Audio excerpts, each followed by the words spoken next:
Hi friends,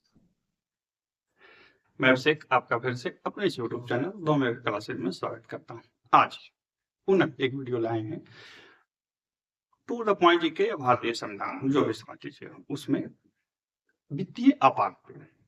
normally जो हमारे यहाँ आपात लगता है उसमें नॉर्मली मतलब वित्तीय आपात छोड़ के बाकी जो आपात लगते हैं उसमें और वित्तीय आपात में थोड़ी सी अंतर होती है। पहला बात कि अभी तक हमारे देश में वित्तीय आपात नहीं लगा। 91 में एक ऐसा झमेला आया था कि जब थोड़ी सी देश की आर्थिक स्थिति बहुत ज्यादा खराब हो गई थी, लेकिन लगा था। और जो सबसे बड़ा अंतर होता है वो होता है इसे संसदीय अनुमोदन में। आपसे सवाल यहीं पर पूछे जाए। नॉर्मली जो आपात लगते हैं उसके अनुमोदन के मतलब संसद से अनुमोदन के स्थितियां अलग है। उस पर वीडियो हमारा देख सकते हैं या कहीं से भी पढ़ सकते हैं। मैंने नोट्स भी लिख रखा है, आप पढ़ सकते हैं।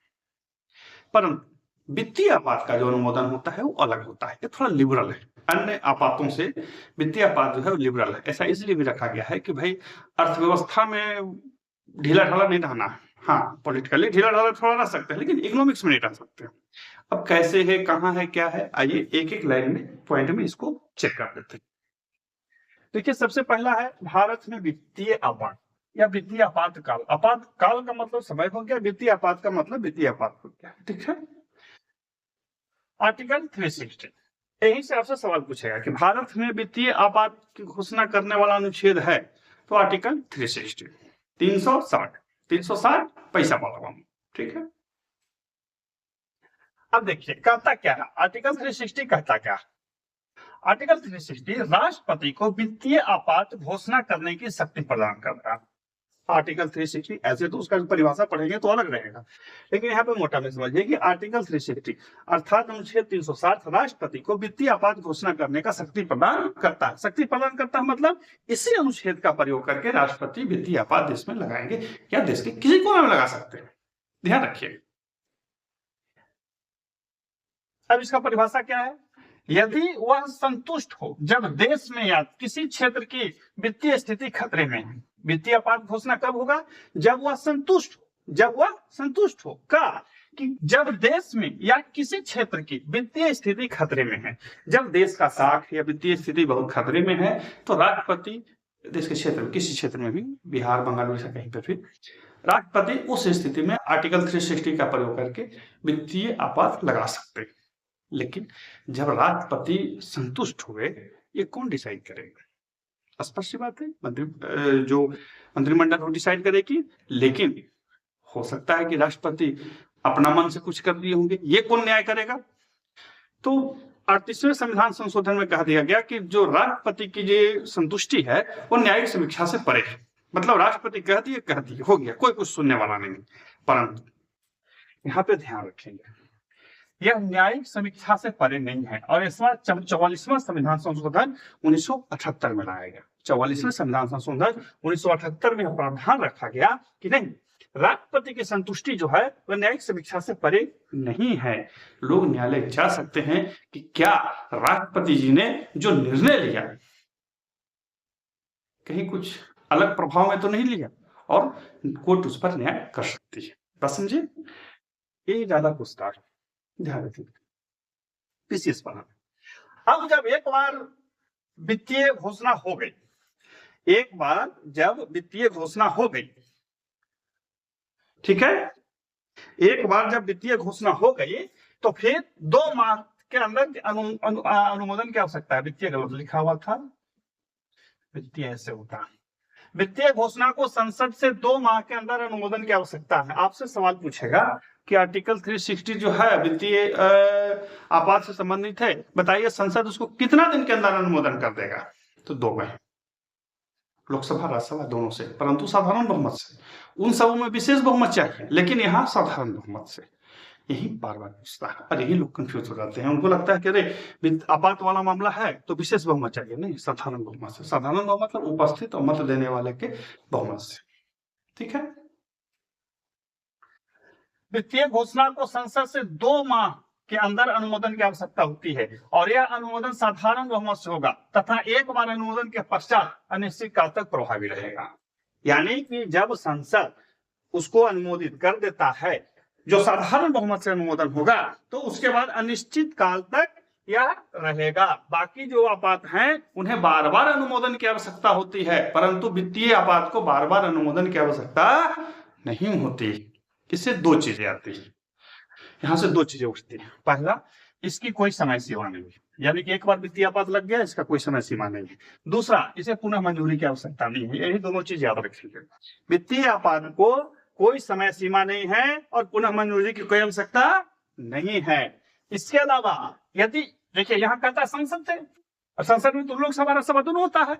लोकसभा भंग हो गया तब मान के चलिए कि राष्ट्रपति जी ने वित्तीय आपात लगाया और एक महीना के अंदर में लोकसभा भंग हो गया। यहाँ तो 2 महीना था, सरकारें चालू कर सकती हैं। तो उस स्थिति में क्या है कि राज्यसभा से उसे मंजूरी मिलना आवश्यक है। और लोकसभा के प्रथम बैठक से 1 माह के अंदर उसका अनुमोदन होना चाहिए। सब जो हमने लिखा हुआ है कि यदि लोकसभा भंग है तब प्रथम बैठक से 1 माह के अंदर अनुमोदन हो तथा इस काल में उसे राज्यसभा से मंजूरी प्राप्त होता रहे। सीधी अर्थ में बता दूं कि यदि लोकसभा भंग हो गया, वित्तीय आपात लगा है, लोकसभा भंग हो गया, तब लोकसभा की जो प्रथम बैठक होगी उससे 1 महीना के अंदर उसको अनुमोदन होना चाहिए। साथ ही राज्यसभा से उसे अनुमोदन जब तक लोकसभा भंग है तब तक प्राप्त होना चाहिए। यदि नहीं हुआ तो आपात को वापस लेना होगा। इसके अलावा राष्ट्रपति कभी भी उसको वापस ले सकता है। राष्ट्रपति कभी भी उसे वापस ले सकते हैं। याद रखिए, जो लगाया हो तो कभी भी ले सकता है। प्रभाव, जब वित्तीय आपात लगता है तो क्या प्रभाव होता है, यहाँ पर लोग बार बार कंफ्यूजन होते हैं, इसलिए हमने एक बहुत से साधारण शब्दों में लिखा है। यह समस्त देश के वित्तीय, बार बार गलत लिखी है जी, वित्तीय अनुशासन को प्रभावित करता है।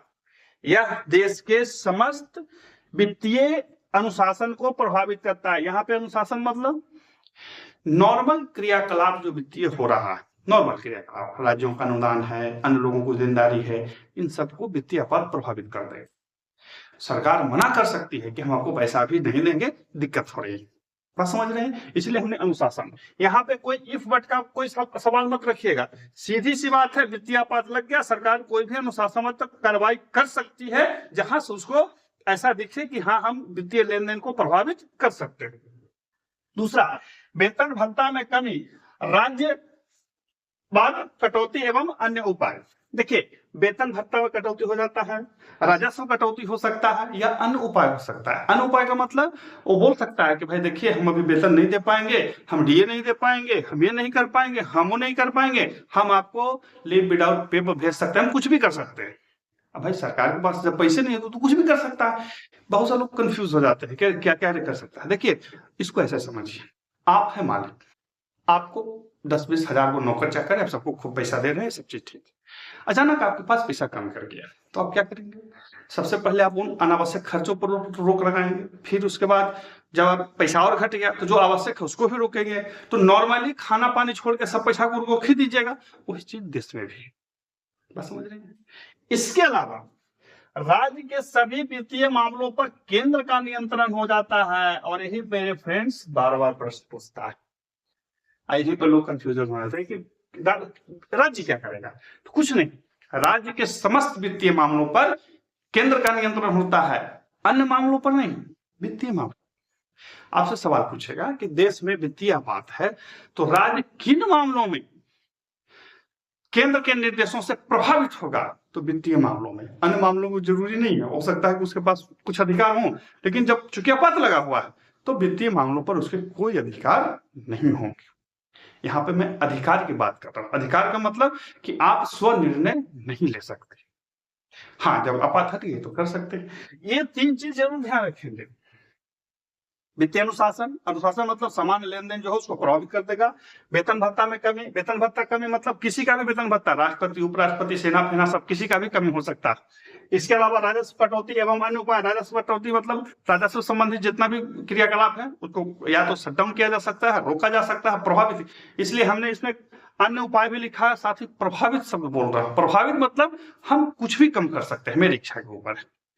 और साथ ही ये जो तीसरा लाइन है ये वीवीआईपी, राज्य के सभी वित्तीय मामलों पर केंद्र का नियंत्रण। तो ये कुछ पॉइंट है, 1 2 3 4 5 पॉइंट में हमने वित्तीय आपात को समझाने का प्रयास किया है। आप इसे नोट्स से बनाएंगे ताकि ध्यान रहे फिर मिलते हैं अगले वीडियो में, तब तक के लिए गुड बाय।